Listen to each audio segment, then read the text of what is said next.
সন 1280 সালের জ্যৈষ্ঠ মাসের অর্ধেকের উপর গত হইয়াছে। আজ অমাবস্যা, ফলহারিণী কালিকা পূজার পুণ্য দিবস। সুতরাং দক্ষিণেশ্বর মন্দিরে আজ বিশেষ পর্ব উপস্থিত।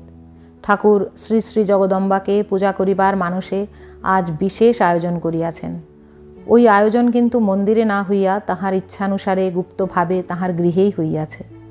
পূজাকালে দেবীকে বসিতে দিবার জন্য আলিম্পন ভূষিত একখানি পীঠ পূজকের আসনের দক্ষিণ পার্শ্বে স্থাপিত হইয়াছে।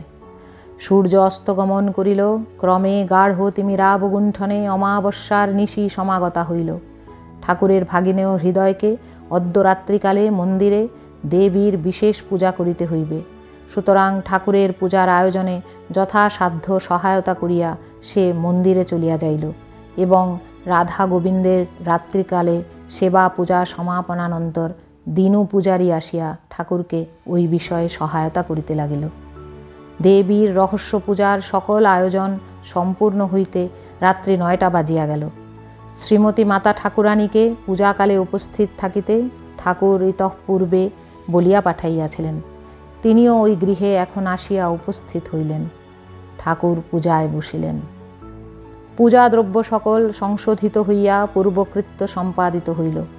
ঠাকুর এইবার আলিম্পন ভূষিত পীঠে শ্রী শ্রী মাকে উপবেশনের জন্য ইঙ্গিত করিলেন।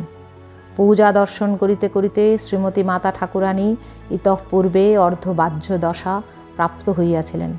সুতরাং কি করিতেছেন তাহা সম্যক না বুঝিয়া মন্ত্রমুগ্ধার ন্যায় তিনি এখন পূর্বমুখে উপবিষ্ট ঠাকুরের দক্ষিণ ভাগে উত্তরাস্যা হইয়া উপবিষ্টা হইলেন। সম্মুখস্থ কলসের মন্ত্রপুত বাড়ির দ্বারা ঠাকুর বারংবার শ্রী শ্রী মাকে যথাবিধানে অভিষিক্তা করিলেন। অনন্তর মন্ত্র শ্রবণ করাইয়া তিনি এখন প্রার্থনা মন্ত্র উচ্চারণ করিলেন। হে বালে, হে সর্বশক্তির অধীশ্বরী মাতঃ ত্রিপুরা সুন্দরী, সিদ্ধিদ্বার উন্মুক্ত করো। ইহার শরীর মনকে পবিত্র করিয়া ইহাতে আবির্ভূতা হইয়া সর্বকল্যাণ সাধন করো। অতঃপর শ্রী শ্রীমার অঙ্গে মন্ত্র সকলের যথাবিধানে ন্যাসপূর্বক ঠাকুর সাক্ষাৎ দেবী জ্ঞানে তাহাকে ষোড়শোপচারে পূজা করিলেন এবং ভোগ নিবেদন করিয়া নিবেদিত বস্তু সকলের কিয়দংশ স্বহস্তে তাহার মুখে প্রদান করিলেন। বাহ্য জ্ঞান তিরোহিতা হইয়া শ্রী শ্রী মা সমাধিস্থা হইলেন। ঠাকুরও অর্ধবাহ্য দশায় মন্ত্রোচ্চারণ করিতে করিতে সম্পূর্ণ সমাধিমগ্ন হইলেন।